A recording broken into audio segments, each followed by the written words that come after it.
प्यारे भक्तों, स्वागत है हमारे चैनल सनातन से स्वर्ग में। ज्यादा पूजा पाठ करने वाले व्यक्ति ही क्यों अधिक परेशान रहता है, इसका रहस्य जानकर आप चौंक जाएंगे।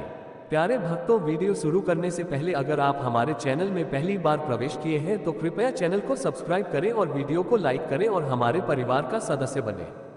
मित्रों, वीडियो शुरू करते हैं। हमें मिलने वाले सुख या दुख का कारण भगवान नहीं अपितु हम ही हैं। हमारे कर्म ही हमें सुख दुख देते हैं। कर्म सकौम व निष्काम होते हैं। सकौम कर्म यानी ऐसे कर्म जिनके बदले में हम कुछ भौतिक सुख सुविधाएं चाहते हैं। ऐसे कर्मों का फल सुख दुख के रूप में मिलता है। निष्काम कर्म वह है जिनके बदले हम केवल भगवान को प्राप्त करना चाहते हैं। ऐसे कर्मों का फल भगवत प्राप्ति के रूप में मिलता है। अब बात आती है कि ज्यादा पूजा पाठ करने वाले ही दुखी क्यों रहते हैं। इसका सीधा सा उत्तर यह है कि ज्यादा पूजा पाठ करने वाला भक्ति के स्वरूप को नहीं समझने के कारण पूजा पाठ तो करता है, लेकिन वह अनजाने में सकौम पूजा ही करता है, जिसका फल उसे सुख दुख के रूप में ही मिलता है। ज्यादा पूजा पाठ करने वाला बेशक ज्यादा पूजा पाठ या भक्ति करता हुआ नजर आता है, लेकिन वह कर्मकांड को ठीक से नहीं करना जानता है। ऐसे में गलती पर गलती करता जाता है। बेशक वह कहता है कि वह कुआं खोदने की बात करता है, लेकिन असल में वह खाई ही खोद रहा होता है। वह ये तो कहता है कि वह बहुत सारी दुनिया भर की पूजा पाठ या मेहनत कर रहा है, लेकिन असल में तो वह अपनी मेहनत बेकार ही कर रहा होता है। बेशक ऐसा करने में उसका सारा परिश्रम निष्फल चला जाता है। तो एक बात तो ये हुई कि सकौम कर्मों का फल सुख या दुख के रूप में मिलता है।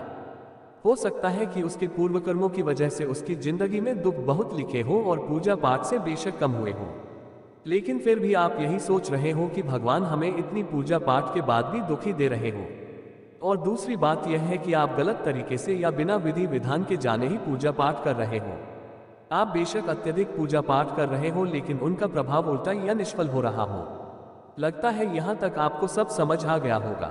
अब एक पहलू और है पूजा पाठ करने वाले को ज्यादा दुख मिलने के पीछे, और ये लागू होता है केवल उस पर जो सही मायने में भक्त है। ये पहलू ही विशेष है, इसलिए इसके लिए आप एक बार फिर से यह जान लीजिए कि भक्ति क्या है और भक्त कौन है। तारांकन, संध्या वंदन, योग, ध्यान, तंत्र, ज्ञान, कर्म के जैसे ही भक्ति भी मुक्ति का एक मार्ग है। भक्ति भी कई प्रकार की होती है।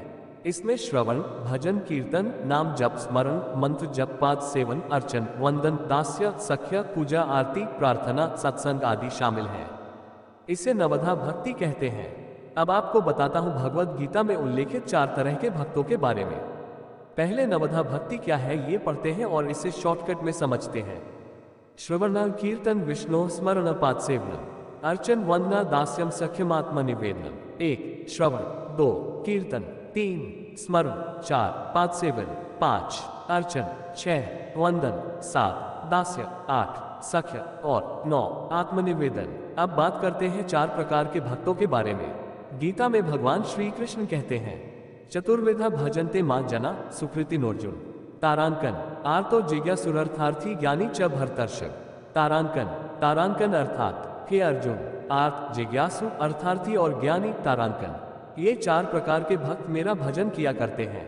इनमें से सबसे निम्न श्रेणी का भक्त अर्थार्थी है, उससे श्रेष्ठ आर्त, आर्त से श्रेष्ठ जिज्ञासु और जिज्ञासु से भी श्रेष्ठ ज्ञानी है। 1 आर्त, आर्त भक्त वह है जो शारीरिक कष्ट आ जाने पर या धन वैभव नष्ट होने पर अपना दुख दूर करने के लिए भगवान को पुकारता है। यही दुखी ज्यादा रहता है और भगवान को दोष देता है कि मैं तो इतना सारा पूजा पाठ करता हूं, लेकिन फिर भी मुझे इतना दुख। इसकी एक वजह उसका प्रारब्ध भी होता है। 2 जिज्ञासु, जिज्ञासु भक्त अपने शरीर के पोषण के लिए नहीं वरन संसार को अनित्य जानकर भगवान का तत्व जानने और उन्हें पाने के लिए भजन करता है। ये भक्त भी भगवान से कुछ चाहता है, क्योंकि जिज्ञासा भी तो किसी चीज को चाहना ही है। 3 अर्थार्थी, अर्थार्थी भक्त वह है जो भोग, ऐश्वर्य और सुख प्राप्त करने के लिए भगवान का भजन करता है। उसके लिए भोग पदार्थ व धन मुख्य होता है और भगवान का भजन गौण। ये भक्त भी सुख देख पाता है, क्योंकि इसका उद्देश्य भी सकौम कर्म है और सकौम कर्म का फल सुख दुख के रूप में मिलता है। बेशक आपके द्वारा की गई भक्ति का फल अवश्य मिलता है। 4 ज्ञानी, आर्त, अर्थार्थी और जिज्ञासु तो सकौम भक्त है, परंतु ज्ञानी भक्त सदैव निष्काम होता है। ज्ञानी भक्त भगवान को छोड़कर और कुछ नहीं चाहता है, इसलिए भगवान ने ज्ञानी को अपनी आत्मा कहा है। और एक बात अच्छे से ध्यान रखिए, यही भक्ति केवल शुद्ध भक्त की श्रेणी में आता है।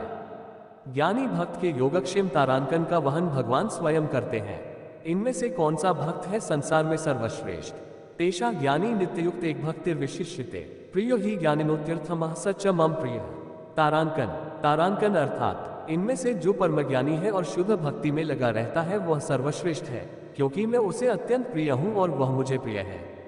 इन 4 वर्गों में से जो भक्त ज्ञानी है और साथ ही भक्ति में लगा रहता है वह सर्वश्रेष्ठ है, और ऐसे भक्त के लिए ही भगवान ने कहा है कि अनन्याश्चिन्तयन्तो मां ये जना पर्युपास्ते तारांकन तेषा नित्याभियुक्तान योगक्षेम वहाम्यहम् तारांकन। तारांकन अर्थात भगवान श्री कृष्ण अर्जुन से कहते हैं, यहाँ अर्जुन का मतलब आप सभी हैं जो जीवन के संग्राम के मध्य फंसे हुए हैं। तारांकन है अर्जुन, अनन्य भाव से मेरा चिंतन करते हुए जो भक्तजन मेरी उपासना करते हैं उन नित्ययुक्त पुरुषों का योगक्षेम मैं वहन करता हूँ।